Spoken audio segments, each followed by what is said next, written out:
The observation deck of the Valiant's edge hummed with the low thrum of recycled air and distant engine noise. Commander Rhea Solis stood before the reinforced viewing port, her arms crossed, watching the swirling nebula outside paint the darkness in shades of violet and crimson. Behind her, the assembled council of the Galactic Accord shifted uneasily in their seats, a collection of species that had ruled the stars long before humanity stumbled into the void. Commander Solis, Ambassador Threx clicked, his mandibles chattering in what passed for diplomatic courtesy among the Krell. We appreciate your enthusiasm, but surely you understand. The Varkathi are apex predators. Their young are born with instincts honed over millennia. This is not a task for a human. Rhea turned, her dark eyes calm. You were going to say for a human, weren't you?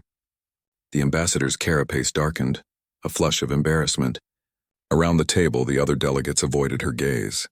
It had been 3 decades since humanity joined the Accord, and still, they were seen as the fragile newcomers, soft-skinned, weak-boned, a species that survived through luck rather than evolution's favor. The Varkathi cub has injured 4 handlers. Magister Ven interjected, her crystalline form refracting the ambient light. It is not a matter of prejudice, Commander. It is a matter of biology. The creature's bite can shear through durasteel plating. Rhea's lips curved into something that wasn't quite a smile. I've read the reports. Then you understand. I understand that every handler so far has approached it like a problem to be solved. She pushed off from the viewing port and walked toward the exit. Maybe what it needs is someone who understands what it's like to be underestimated. The containment bay was a cathedral of reinforced alloys and energy barriers. At its center, secured by plasma restraints, Vark thrashed and snarled.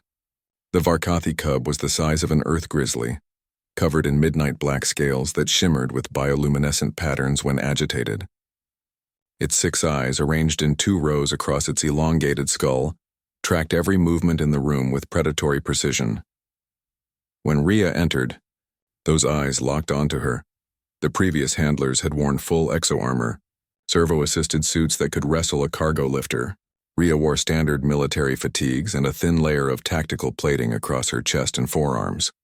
She looked impossibly small before the creature. Release the restraints, she said quietly. Commander, I must protest. The technician's voice crackled through the comm. Noted. Release them. The plasma fields flickered and died. Vark surged forward with a roar that rattled the observation windows. Its claws gouged furrows in the reinforced deck plating as it covered the distance between them in a heartbeat. Rhea didn't flinch.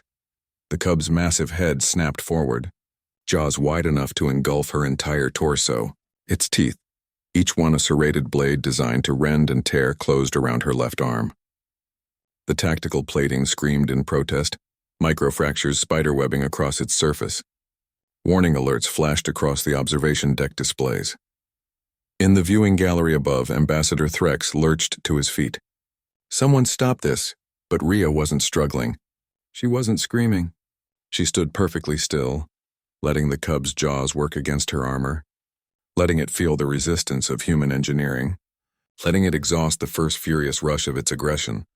30 seconds passed. Then a minute, Vark's growl began to falter. Its bite pressure decreased. The bioluminescent patterns across its scales shifted from aggressive red to confused amber. Rhea looked down at the creature, her expression unchanged by pain or fear. When she spoke, her voice was calm, almost gentle. Are you done? The cub's jaws loosened.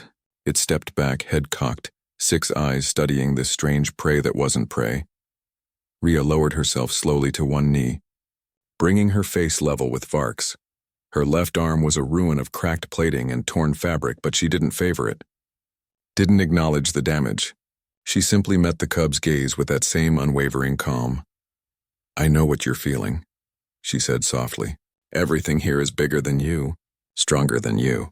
They look at you and see a problem, a threat, something to be controlled. She reached out with her right hand, slowly, deliberately, and placed it on the deck plating between them. But you're not a problem, Vark, you're just scared. The cub's nostrils flared, scenting the air. Scenting her. In the observation gallery, the assembled delegates watched in stunned silence as the most dangerous creature in the sector, a predator born to kill, lowered its head. Then, Slowly, deliberately, Vark laid down, its massive body folded onto the deck plating like a puppy seeking comfort. The bioluminescent patterns across its scales had shifted to a soft, pulsing blue, the Varkathi equivalent of trust. Rhea smiled, a real smile this time, and rested her undamaged hand on the cub's head. "Good boy," she murmured. In the medical bay afterward, as the ship's doctor worked to repair the damage to her arm, Ambassador Threx appeared in the doorway. His mandibles worked silently for a moment before he found words. "How?" he asked simply. Rhea glanced at the observation footage playing on the nearby screen, Vark following her around the containment bay like an oversized shadow, completely docile. "Your handlers approached it with fear disguised as protocol. They saw a monster, acted like victims waiting to be attacked. And you? I saw a scared kid acting tough because nobody bothered to understand it." She flexed her newly repaired fingers, testing the biosynthetic grafts. "Humans didn't climb to the top of Earth's food chain because we were the strongest or the fastest. We did it because we understood something fundamental about predators, which is," Rhea stood, rolling her shoulder to work out the stiffness. Through the medical bay's viewing port, she could see Vark in its new open habitat, already bonding with the xenobiology team. "Every predator," she said quietly, "is just one bad day away from being prey. They know what it's like to be afraid. You just have to remind them they're not alone in it." She walked past the ambassador, pausing at the doorway. "Oh, and Threx? Next time the Accord has an impossible problem?" She glanced back with that slight, dangerous smile. "Try asking the humans first. We've been the underdogs before. We know how the story ends."